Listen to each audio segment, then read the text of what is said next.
Bonjour, ici le pasteur Joël Spinks et bienvenue à l'émission Vie de foi. On parle cette semaine de votre destinée prophétique.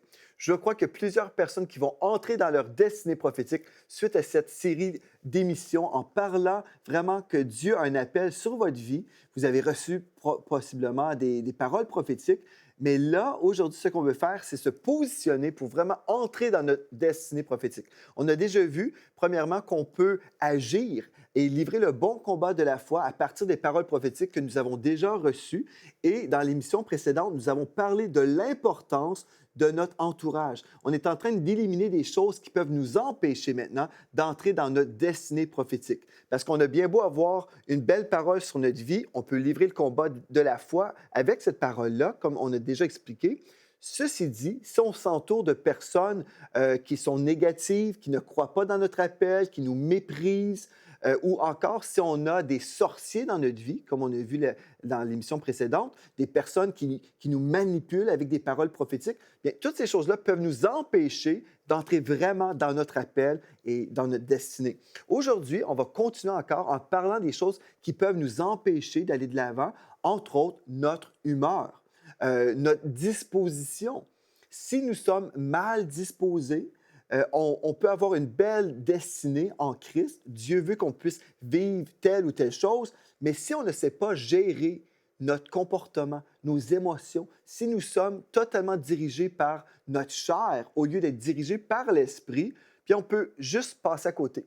On peut vraiment passer à côté. Et il y a plusieurs personnes, justement, qui ont reçu des paroles sur leur vie. Dieu a même ouvert des portes. Et Dieu a donné certaines opportunités sur un plateau d'or. Et il y a des gens, à cause de leur personnalité, à cause de leur manque de maîtrise de soi, ils ont décidé, non, moi, je vais passer à côté parce que je trouve qu'on devrait faire telle ou telle chose de telle façon. Et finalement, les gens, au lieu d'être soumis au Saint-Esprit, ces gens-là se laissent totalement diriger par leur chair. On peut appeler certaines personnes des personnes qui sont souvent attristées, des personnes qui sont toujours bougons, par exemple. Et ces gens-là ne peuvent pas entrer dans leur destinée. Si vous êtes bougon, toujours de mauvaise humeur, c'est impossible pour vous d'entrer dans votre destinée, dans cette situation, dans votre état en ce moment. Donc, je sais que certaines personnes peuvent être dérangées, mais je veux vous aider. Et Dieu veut que vous puissiez tourner la page sur votre état d'âme présent et vraiment avancer dans la gloire. Parce que Dieu a une destinée pour votre vie, mais moi, en tant que pasteur, je suis là dans le corps de Christ pour vous aider. C'est ça qu'un pasteur ce qu'un pasteur fait. Un pasteur est là simplement pour aider les brebis. Et c'est ça mon cœur pour vous. Je veux vous aider. Et si vous recevez ces paroles-là comme venant de Dieu pour vous, bien, gloire à Dieu, vous pouvez faire du ménage. Et si vous faites du beau ménage, vous pourrez entrer dans votre destinée. Gloire à Dieu. Donc, on va parler de la joie. Dieu veut que vous soyez joyeux en tout temps. En tout temps. Et si on croit la parole de Dieu, bien, on va toujours être joyeux. On va aller ensemble dans le psaume 30 et au verset 5 et 6. Psaume 30, versets 5 et 6, il est écrit à partir de la Bible du Sommeur, « Chantez donc à l'Éternel, vous qui êtes ses fidèles, apportez-lui vos louanges, proclamez sa sainteté. Son courroux dure un instant, sa faveur est pour la vie. » Ensuite, dans le même verset 6, « Si le soir les pleurs subsistent, au matin la joie éclate. » Ou dans Louis II, le texte nous dit, « Le soir arrivent les pleurs et le matin l'allégresse. » Ceci veut dire on peut tous passer à travers des moments plus difficiles, des moments d'épreuve. Oui, nous passons tous par des moments plus difficiles dans la vie. Mais l'enfant de Dieu qui va entrer dans cette destinée va savoir comment passer à travers ces épreuves avec la joie de l'Éternel. Cette personne-là ne se laissera pas décourager. Cette personne n'entrera pas dans la dépression, ne voudra pas être déprimée et renoncer sa foi ou être charnel et dire « Ah, ça ne fonctionne pas ». Non, l'enfant de Dieu qui entre dans cette destinée est mature. L'enfant de Dieu qui entre dans cette destinée sait avancer avec un esprit bien disposé et il veut honorer son Dieu en tout temps et il veut être heureux parce que la parole de Dieu nous dit dans 1 Thessaloniciens 5, verset 16, « Soyez toujours joyeux. » Bon, ce verset-là est dans la Bible. Soyez toujours joyeux. Est-ce que nous pouvons vivre ce verset tous les moments de notre vie, à tous les moments? il y a des gens qui vont dire, bien là, écoute, il y a des moments difficiles dans la vie et ce texte, oui, ce texte est dans la Bible, mais franchement, je suis simplement un être humain et puis on doit accepter qu'il y a certains moments où je vais être déprimé.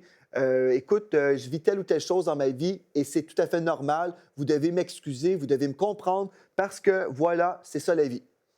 Et la Bible me dit toujours, soyez toujours joyeux. Bon, si je veux être un enfant de Dieu mature, je vais toujours être joyeux.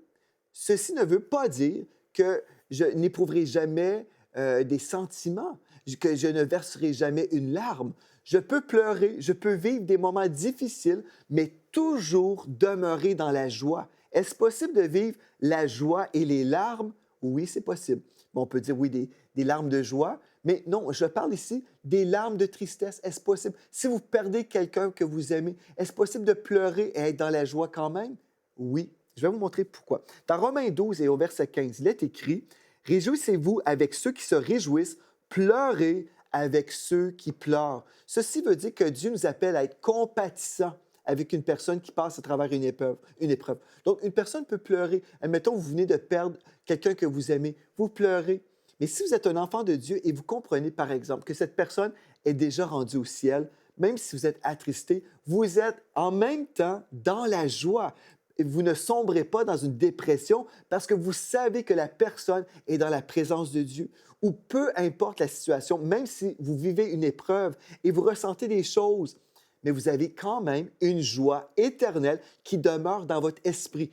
Parce que la joie du Seigneur est votre force. Comprenez ceci, la joie du Seigneur est une force surnaturelle qui vous vient avec le fruit de l'Esprit.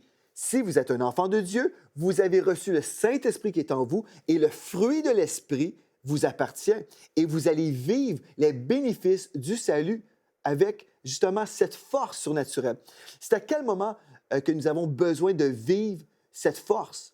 Quand tout va bien? Non, c'est quand les choses vont mal, quand vous êtes dans le milieu de l'épreuve, quand vous êtes terrassé par le diable vous attaque. Bien, la joie du Seigneur est votre force et vous passerez à travers cette chose difficile parce que la joie de Dieu, le Saint-Esprit est avec vous et vous allez passer à travers. Il y a des gens qui disent, non, moi je passe à travers une saison difficile et je vais m'installer dans le désert. Et puis, au lieu de passer à travers l'épreuve et passer à travers le désert rapidement, je vais m'installer ici. Je vais peut-être même recevoir un esprit de deuil dans ma vie. Je vais être déprimé et je vais être bougon et tout le monde va le savoir autour de moi. Vous avez peut-être reçu des paroles prophétiques sur votre vie. Peut-être Dieu a un appel gigantesque sur votre vie. Peut-être Dieu vous appelle à rejoindre des multitudes avec le message du salut. Gloire à Dieu. Mais si vous êtes bougon, si vous ne savez pas contrôler votre humeur, si vous êtes dirigé par la chair, si vous êtes charnel, oubliez ça. Vous n'entrerez jamais dans votre destinée. Mais si vous pouvez au contraire dire, je suis un enfant de Dieu, Dieu me dit, soyez toujours joyeux. Ça ne veut pas dire que je n'éprouve pas d'émotions ou de sentiments. Non, je peux vivre des choses. Mais malgré ces choses-là, je demeure connecté avec l'Esprit de Dieu et je vais passer à travers cette chose-là fort dans le Seigneur et je serai un modèle, peu importe l'épreuve. La Bible dit, soyez toujours joyeux. Donc, je serai joyeux et je serai un témoignage de la foi dans le Seigneur et les gens verront la gloire de Dieu dans ma vie. Donc, si je veux entrer dans ma destinée, je dois demeurer connecté avec l'Esprit de Dieu et renoncer à moi-même, renoncer à mon désir charnel d'être dans un festival ou une petite fête que je me fais d'apitoiement. « Ah, pauvre de moi, je vis ceci, je vis cela. » Non, si vous êtes comme ça, là, et vous aimez vivre la pitié des gens, je suis désolé de vous dire, mais vous allez vivre ces choses-là et vous allez vivre ce que vous avez à vivre et c'est ça votre récompense. Mais si vous êtes prêt à renoncer à vous-même et même aux émotions, aux sentiments que vous avez, là, vous dites, non, je n'ai pas le goût d'aller à l'église aujourd'hui parce que je vis telle épreuve, mais j'irai à l'église. Je n'ai pas le goût de servir aujourd'hui parce que je vis telle ou telle chose, mais je vais servir quand même. Je vais aller à l'église, je vais faire ce que j'ai à faire parce que je suis un enfant de Dieu. Je me souviens une fois, j'avais été blessé par le président de l'antenne de télévision où je travaillais en Alberta. Il m'avait dit, écoute, si tu ne fais pas ceci ou cela, tu ne seras jamais un leader. J'étais attristé. Il m'avait m'avait découragé avec certains propos et puis j'étais attristé. Et puis il m'a dit, bon, viens-t'en à la télévision. Et puis j'ai déjà raconté cette histoire à la télé, mais je me répète aujourd'hui pour ceux qui ne connaissent pas l'histoire. Et humainement, je n'avais pas le goût de retourner à la télévision. Il dit, viens-t'en, tu vas faire tel ou tel clip. Et puis j'ai dit, mais je n'ai rien à donner parce que là, j'étais attristé. Il m'avait offensé, il m'avait blessé. Et puis j'avais des yeux dans mes larmes. J'avais des larmes dans mes yeux plutôt. J'avais des larmes dans mes yeux. Et puis j'étais là, j'ai dit, je n'ai rien à donner, comme un enfant. Et puis là, mon patron, le président de l'antenne de télévision, m'a dit tout simplement, si tu ne retournes pas à la télévision, tu ne seras jamais un leader. Et il y a des chrétiens comme ça, qui sont toujours dirigés par leurs sentiments. Si vous êtes comme ça, émotif, et vous êtes dirigé par vos humeurs, oubliez ça, oubliez le ministère, oubliez votre destinée. Vous devez dire, je vais prendre sur moi-même, je vais m'oublier, je vais servir quand je n'ai pas le goût. Il y a des gens aussi qui se rendent disponibles dans le service quand ils ont le goût, quand tout va bien. Là, ça va bien dans ma vie de ce temps-ci. Je vais servir. Là, tout va bien. J'ai du temps là, cette semaine pour Dieu. Et ces gens-là veulent aller de l'avant. Ces gens-là sont égoïstes. Ils pensent juste à eux et à leur nombril. Bon, on poursuit. Donc, vous me suivez jusqu'à présent? Vous m'aimez encore? J'espère. Ce que je vous dis, c'est la vérité. Vous allez soit être dirigé par votre chair ou vous allez être dirigé de l'Esprit. Si vous êtes dirigé par le Saint-Esprit, gloire à Dieu, la force surnaturelle de Dieu est là et ce n'est pas de l'hypocrisie. Si vous vivez des épreuves dans votre vie, ce n'est pas hypocrite de sourire. Parce que vous pouvez sourire parce que la joie du Seigneur est votre force. Et vous vivez une grâce surnaturelle malgré l'épreuve parce que l'Esprit de Dieu est avec vous. Donc, des fois, les gens s'imaginent, mais si je souris pendant cette épreuve, les gens vont s'imaginer que je suis hypocrite. Non, c'est d'être biblique tout simplement. Ce n'est pas de mettre une façade et s'imaginer une chose et je dois faire semblant que je suis heureux. Non, vous devriez être juste heureux parce que vous êtes heureux, parce que vous êtes un enfant de Dieu. Amen. OK, je poursuis. Donc, peu importe l'épreuve, on devrait être heureux. Vous dites, oui, mais si je perds quelqu'un que j'aime, écoutez bien, on va lire un texte en parole dans 1 Thessaloniciens 4, au verset 13. Je vais vous lire à partir de la Bible du Sommeur. Il est écrit, « Nous ne voulons pas, frères, vous laisser dans l'ignorance au sujet de ceux qui sont décédés, afin que vous ne soyez pas tristes de la même manière que le reste des hommes qui n'ont pas d'espérance. » Donc, Dieu ne dit pas ici que vous n'avez pas le droit d'être triste. Si quelqu'un décède, vous aimez quelqu'un, vous venez de perdre une personne que vous aimez. La Bible ne dit pas que vous n'avez pas le droit de pleurer, vous n'avez pas le droit d'être triste. La Bible dit que vous ne devriez pas être triste de la même manière que le reste des hommes qui n'ont pas d'espérance. Voyez-vous, si vous êtes un enfant de Dieu, vous avez toujours un espoir en Dieu. C'est soit que vous avez un espoir que la personne est auprès du Seigneur, et si la personne n'est pas auprès du Seigneur, vous avez l'espoir au moins que le Saint-Esprit va vous consoler dans cette épreuve et que la grâce de Dieu est là pour vous. Amen. Donc, vous savez que Dieu est là. Donc, l'enfant de Dieu, peu importe l'épreuve, a toujours accès à un réconfort surnaturel et à une puissance surnaturelle. Dans 1 Thessaloniciens, chapitre 1, au verset 6 et 7, il est écrit, « Vous avez été mes imitateurs et ceux du Seigneur en recevant la parole au milieu de beaucoup de tribulations, beaucoup d'épreuves, avec la joie du Saint-Esprit. » Wow! On peut vivre beaucoup d'épreuves, beaucoup de tribulations et pourtant vivre tout ça avec la joie du Saint-Esprit. Gloire à Dieu. En sorte que vous êtes devenus un modèle pour tous les croyants de la Macédoine et de l'Achaïe. Wow! Il y a des gens qui vont toujours s'excuser. Bien, moi, je vis telle chose et puis voilà, c'est ça. Je vis telle chose et puis si je suis bougon, bien, c'est justifié. La Bible me dit tout à fait le contraire. La Bible me dit, on peut passer à travers beaucoup de tribulations et pourtant recevoir la joie du Saint-Esprit et même être un modèle. Voulez-vous être mature dans le Seigneur? Voulez-vous entrer dans votre destinée prophétique? Vous devez croire ce que Dieu a dit. Et vous devez renoncer à vos émotions, vous devez renoncer à votre chair qui vous dit d'agir de telle ou telle façon. Là, je vous parle de la joie, parce qu'il y a beaucoup de chrétiens que je trouve qui sont souvent très bougons et ils veulent vivre des percées, mais ça ne fonctionne pas comme ça. On doit se soumettre à la parole de Dieu. Et là, je vous parle de la joie, mais ça peut être à plein de niveaux dans vos vies où vous êtes charnel. Vous savez, peut-être vous passez tout votre temps à écouter la télévision. et vous voulez vivre une percée dans votre vie et vous ne faites absolument rien dans le service de Dieu. Peut-être vous êtes totalement charnel, vous passez votre temps au cinéma, par exemple. Je ne sais pas. Mais peut-être vous êtes toujours en train de vous quereller avec votre épouse ou votre époux et vous dites, bien, je vais rentrer dans ma destinée et vous méprisez votre époux ou votre épouse. Ou peut-être, Marie, vous méprisez votre épouse et puis vous avez du mal à prier. C'est normal parce que là, vous avez un blocage dans votre vie spirituelle. Il y a tellement de principes qu'on peut abuser. Hein? Dans la parole de Dieu, Dieu nous montre un chemin et si on veut vivre la percée, on doit se soumettre à la volonté de Dieu, tout simplement. Si Dieu l'a dit, on va le faire. Vous savez, celui qui va entrer dans sa destinée prophétique va faire ce que Dieu lui dit. Et même si on n'a pas le goût. Ceux qui font ce qu'ils ont le goût de faire n'entreront pas dans leur destinée. Je ne connais aucune personne qui a vraiment vécu sa percée en faisant ce que la chair souhaitait faire.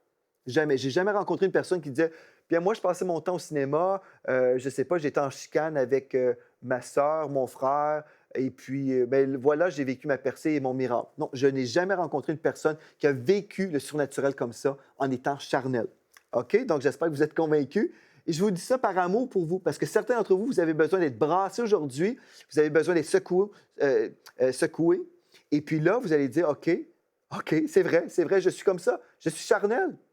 Mais vous pouvez changer aujourd'hui par la puissance du Saint-Esprit. Amen. Je vais juste vous lire pendant quelques instants le fruit de l'Esprit. En gros, c'est ça que Dieu vous appelle à vivre, le fruit de l'Esprit. Le fruit de l'Esprit, c'est l'amour, la joie. Voyez-vous encore une fois, on va juste s'arrêter là pendant quelques instants. Vous voulez entrer dans votre appel, dans votre destinée prophétique? Bien, vous devez marcher dans l'amour. Le fruit de l'Esprit, c'est l'amour. Si vous n'aimez pas votre prochain, on l'a souvent prêché ici à Vie de foi, parce que, vous savez, sans l'amour, on n'est absolument rien.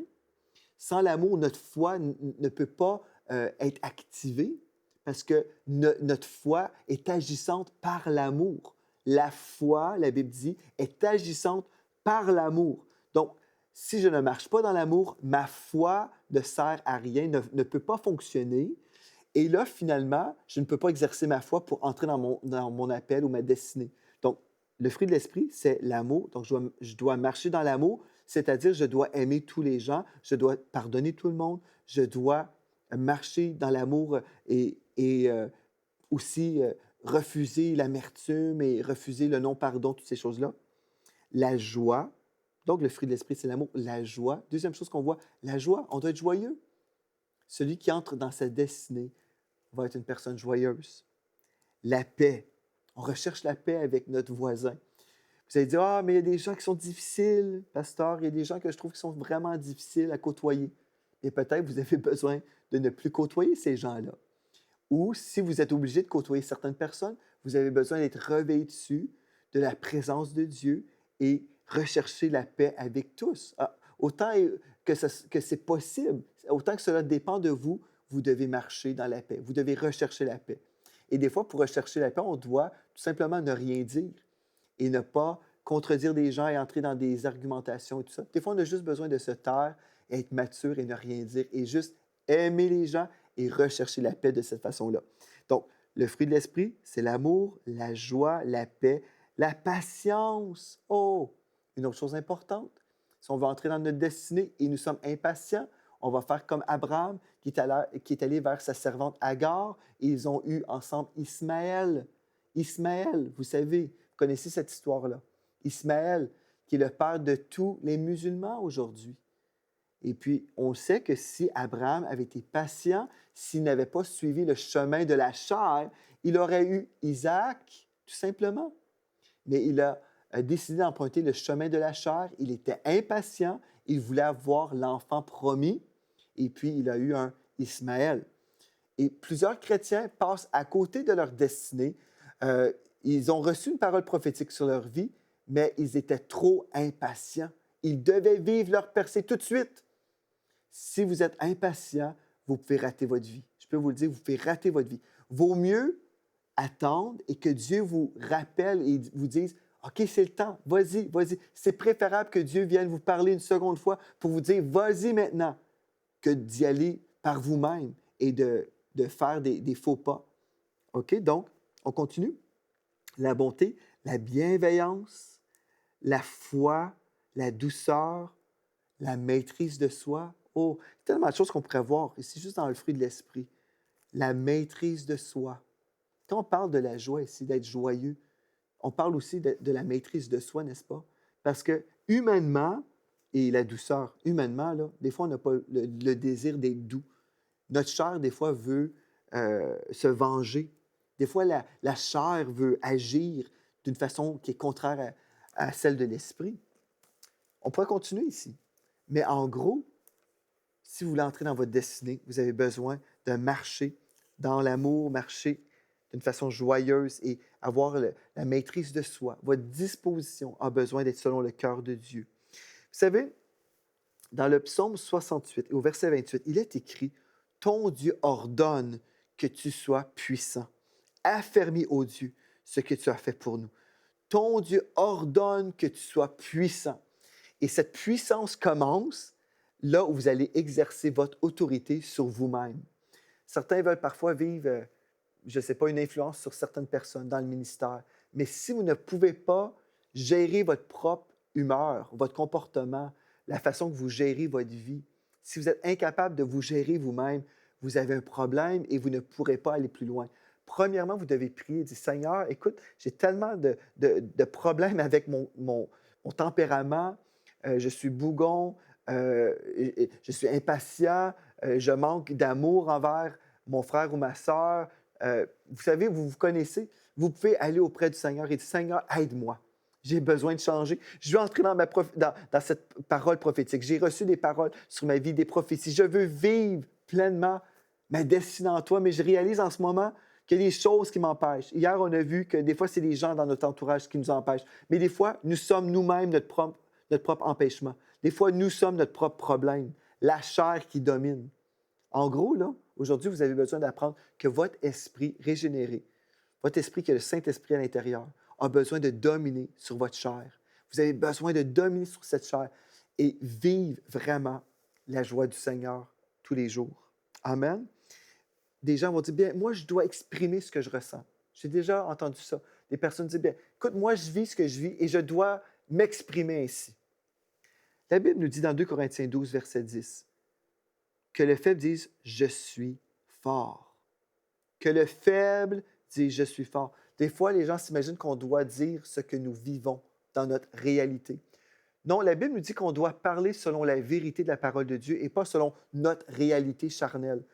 La Bible nous dit, si vous êtes faible, que le faible dise, je suis fort. Mais j'ai déjà entendu des personnes dire, oui, mais ça, c'est un mensonge. Non, je me sens comme si ceci, en ce moment, je ressens telle chose et en ce moment, je dois m'exprimer ainsi. Vous pouvez le faire, mais vous allez demeurer selon votre confession. Vous confessez que vous êtes faible et vous dites, je suis faible, écoute, c'est comme ça que je me sens faible et je vais le dire que je suis faible. Parfait, c'est votre choix. Vous pouvez faire ça. Vous pouvez décider de parler selon vos sentiments. Je me sens faible, je me sens pauvre, je me sens malade, je me sens malheureux et je suis malheureux. Il y a des gens comme ça. Continuez comme ça si vous voulez demeurer dans cet état. Mais vous pouvez être malheureux et dire, aujourd'hui, je choisis la vérité de la parole de Dieu qui me dit, la joie du Seigneur est ma force. Dans Néhémie 8.10, nous lisons Néhémie 8.10, ne vous affligez pas, car la joie de l'Éternel sera votre force. La Bible nous dit, ne vous affligez pas. La joie du Seigneur est votre force. Mais vous avez le choix toujours. Vous avez toujours le choix. La Bible dit quelque chose, vous pouvez dire le contraire. Gloire à Dieu. Et vous savez, une des choses que vous devez comprendre, c'est que la source de notre joie, c'est le Seigneur. Le Seigneur est notre source de joie. Vous n'avez pas à fabriquer cette joie. Vous n'avez pas à essayer d'être joyeux. Vous n'avez pas à faire semblant d'être joyeux. La joie du Seigneur est ma force, peu importe les épreuves de ma vie. Peu importe. Je peux prier et dire, Seigneur, aide-moi. En ce moment, je veux prier pour vous. Il y a certaines personnes, je sais que vous êtes à la maison et vous avez hâte de vivre votre percée. Vous voulez vivre votre percée, mais vous réalisez que vous êtes votre propre empêchement. Aujourd'hui, je veux prier pour vous. Au nom de Jésus, Seigneur, tu connais les personnes à la maison, tu connais les personnes qui marchent dans la tristesse, qui sont malheureux, qui sont bougons. Seigneur, tu connais ces personnes-là. Tu connais également les destinées parce que c'est toi, Seigneur Dieu. Tu es l'auteur de leur vie. Tu es l'auteur de cette grande destinée. Et Seigneur, maintenant, je prie que tu puisses venir les réconforter premièrement par ta présence. Et Seigneur, je prie maintenant que tu leur donnes un esprit repentant, qui ne veulent pas se défendre et se justifier, qui puissent réaliser en ce moment même qu'ils ont emprunté un mauvais chemin. Ils sont sur un chemin de la chair. Aujourd'hui, je prie, Seigneur Dieu, que tu puisses les attirer, qu'ils puissent se repentir et revenir vraiment à toi et qu'ils puissent dire avec leur bouche, Seigneur, je m'engage envers toi, je vais marcher avec toi, je refuse d'être charnel aujourd'hui même. Oh, je refuse d'être charnel et je serai spirituel. Je vais déclarer ce que tu déclares sur ma vie. Je crois que la joie du Seigneur est ma force. Donc aujourd'hui, je suis joyeux au nom de Jésus. Seigneur, je prie qu'ils puissent recevoir cette révélation-là. Seigneur, je prie que les gens à la maison qui entendent ce message, je prie qu'ils puissent vraiment avoir une bonne disposition en écoutant ce message aujourd'hui. Je ne suis pas là, Seigneur Dieu, pour les écraser. Je veux les aider à aller à un autre niveau. Seigneur Dieu, je prie qu'ils puissent se repentir et se détourner de ces mauvais patterns dans leur vie. Que ces habitudes, ces mauvaises habitudes, aujourd'hui puissent être vraiment terminées. Au nom de Jésus. Alléluia, gloire à Dieu. Gloire à Dieu. Bien, je suis vraiment heureux aujourd'hui d'avoir passé ce temps-là avec vous. Je crois que plusieurs personnes à la maison aujourd'hui ont reçu cette parole. Vous avez compris que j'ai des choses à faire, j'ai des choses à changer dans ma vie. Je veux entrer dans ma destinée.